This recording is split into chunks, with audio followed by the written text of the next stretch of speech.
But when you have fact after fact after fact, here's a book that came out in 1999, available everywhere, called Hitler's Vienna, A Dictator's Apprentice by Bridget Heyman.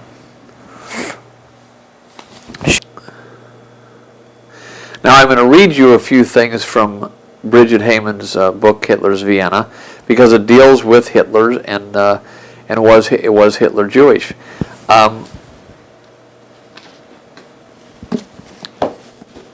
It refers, first of all, to a book by Hitler's lawyer for much of the Third Reich, or a pamphlet actually. And this guy's name was Hans Frank, F-R-A-N-K. Hans Frank was half Jewish. This is Hitler's lawyer through the Third Reich. Now, as we're going to see, a nasty fight broke out between the world powers, which everyone knows, called World War II. And Hans Frank was hung at Nuremberg, as many of the Nazis were, because of there was such a animosity going between the factions at that point. And incidentally, I should mention here, we need to, I thought I made this clear, but I want to make sure that I made it clear. Just as we're not talking about the average German who joined the Nazi Party, we're talking about the Nazis, the top Nazis, Hitler and the boys. We're not talking about the average Zionist Jew in the world then or now who wants a homeland. We're talking about the top Zionists who were cooperating with the Nazis, which is probably less than 1/10%. Now, I have theological objections to the way Israel has been founded and developed, and I'll mention that briefly, although that's not the main focus of this tape, through referring to the books to Father Fahey. But we're talking here about that minute element of super criminals who were cooperating with each other on all sides. Well, anyway, Hans Frank was Hitler's personal attorney. Half Jewish. He was the former governor general in Poland. And he made, according to Bridget Heyman on page 48 and 49, his last pamphlet, Make Truly Explosive Material Public. Shortly before he was executed, so this is kind of like a deathbed confession, he wrote his memoirs, and then she gives it in German, Im Angesicht des Gaugens. I probably butchered that, meaning facing the gallows, or it's often printed as in the face of the gallows. Hans Frank, she says, where he mentioned that the following bona fide scoop. At the end of 1930, he wrote Hitler had shown him a letter commenting that this was a disgusting blackmail story of one of his most repulsive relatives concerning Hitler's ancestry, unquote. The relative had dropped hints to the effect that, quote, in connection with certain remarks in the press, one would be well advised not to broadcast certain circumstances of our family history, unquote. Bridget Heyman goes on to say the point was that, quote, Hitler had Jewish blood in his veins and therefore had scant credentials for being anti-Semitic, unquote. We'll get into this. This was William Patrick Hitler who was blackmailing the Fuhrer, and we'll get into that. Frank claimed that after Hitler directed him to check confidentially into the matter, he found out, quote, from all kinds of sources, unquote, which he did not want to divulge, the following, quote, before the child was born, Hitler's grandmother Schnickelgruber had been a cook in Graz in the household of a Jew by the name of Frankenberger, that she had become pregnant by the son of the house, and that for the next 14 years she received child support payments for little Aloy, that's Hitler's father. There had been a, quote, correspondence between the Frankenbergers and Hitler's grandmother, which went on for years, and whose basic thrust it was that everyone had tacitly acknowledged that Schnickelgruber's illegitimate child was born under circumstances that obliged Frankenberger to pay child support. Frankenberger, again, being a Jewish banker. Now that's the end of the quote. According to his own racial laws, Hitler thus would have been a, quote, quarter Jew and not been able to produce the necessary ticket into the Third Reich, quote, the proof of Aryan descent. Frank was conspicuously ambiguous in leaving the impression that he did not find this theory implausible. And then she goes on and on from there, and you can read the whole thing. But Frank says in other parts of the pamphlet that when he went down to Hitler's birthplace to see what investigators could find out, that he found out that Hitler was Hitler, from a number of sources, that Hitler's birth certificate and so forth indicated that this was his ancestry. Although, again, I've given you the name of the pamphlet in the face of the gallows, so someone can check it out in case I've slightly misstated a nuance here. Now,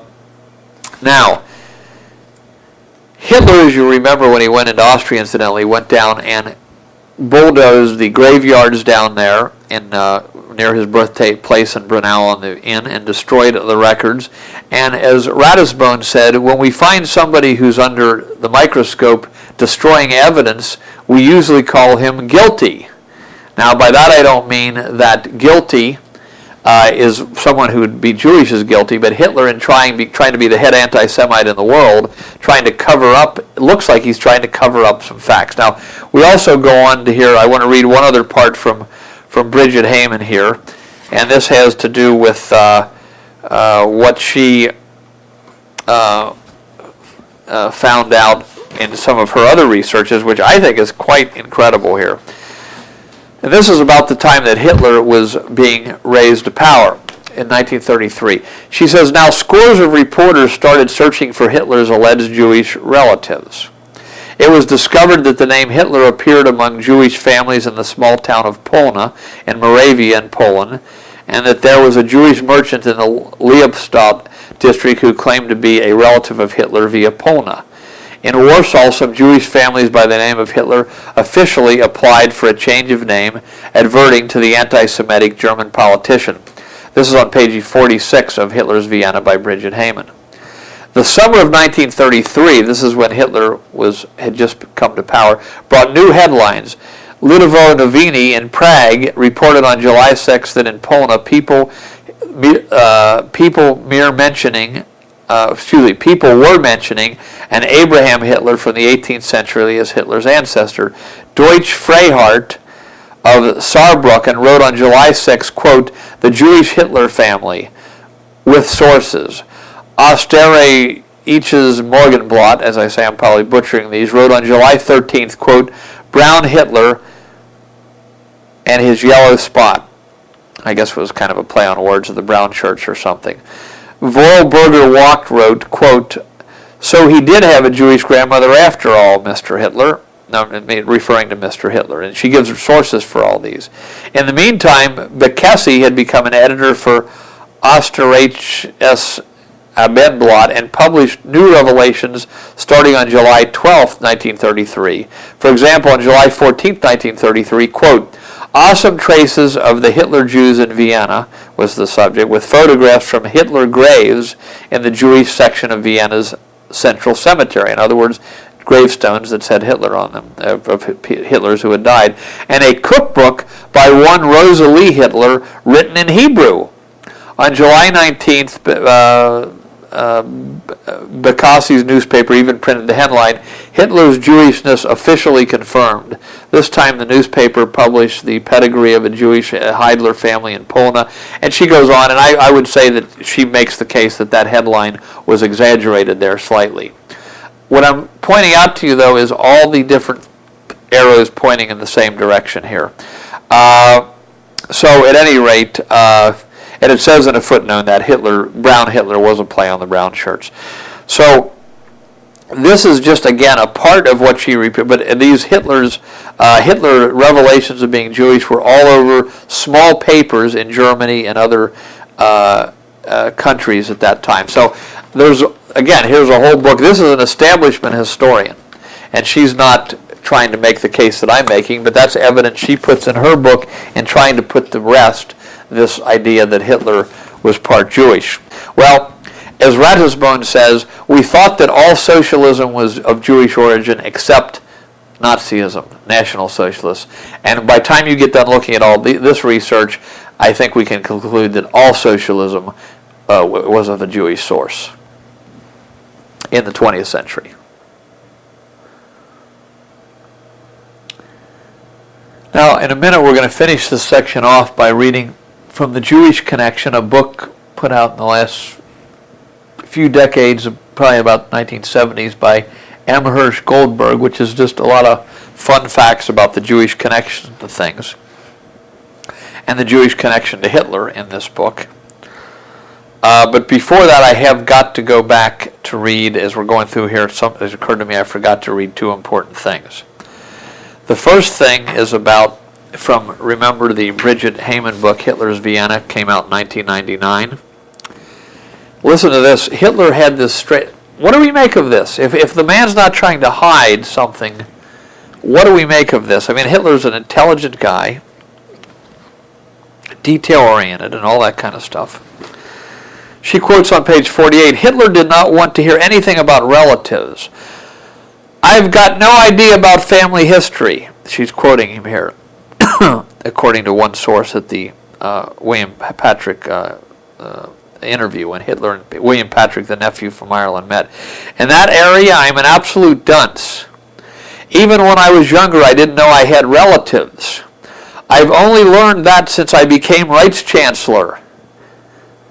This reminds me of Madeleine Albright saying she just found out she was Jewish when she became Secretary of State. Can you imagine that? A family with survivors, Holocaust survivors, not mentioning it to her till she's Secretary of State. But he says, again to repeat, I've only learned that I have relatives since I became Rights Chancellor. I am an entirely non-familial being, a non-clanning being by nature. That's not my cup of tea. I only belong to my folkish community. And then on page 51, she quotes, going to this interview where he invited William Patrick Hitler to come see him when he was threatening to blackmail him. When Hitler became famous, his poor Irish relatives, whom he did not know, saw their chance to make money and gave interviews to newspapers in England as Hitler's relatives. Subsequently, in 1930, now this is before he came to power, Hitler had 19-year-old Patrick, whom he had never met before, visit him in Munich, where he told him and his half-brother Aloy that he forbade them to do things like that, to give interviews about the family. He is supposed to have said that the family should not believe they could become famous at his expense. They're quoting him here from a report of the meeting, I guess from William Patrick Hitler. Quote, although she makes it clear in here, she gives a source if you read it, if you go to the book and so forth. It's footnote 215, but she says, quote, you're going to do me in, Hitler is talking to William Patrick Hitler. Now again, what do we make of this from a grown man when I'm about to read? You're going to do me in. How carefully I have always kept my private life and my personal affairs from the press. People must not know who I am. They must not know where I'm from and who my family is. Not even in my book did I allow one word to come out about these things. Not one word, Mein Kampf in other words, not one word about his family. And then all of a sudden there's a nephew. They will start investigating. They will stick snoopers on the tracks of our past, unquote. In a newspaper interview in 1939, Patrick Hitler even said that his uncle had started sobbing and in his anger shed tears. Again, the great theatricist. What do we make of such talk? I'm asking you, the person watching this tape. So that's from Hitler's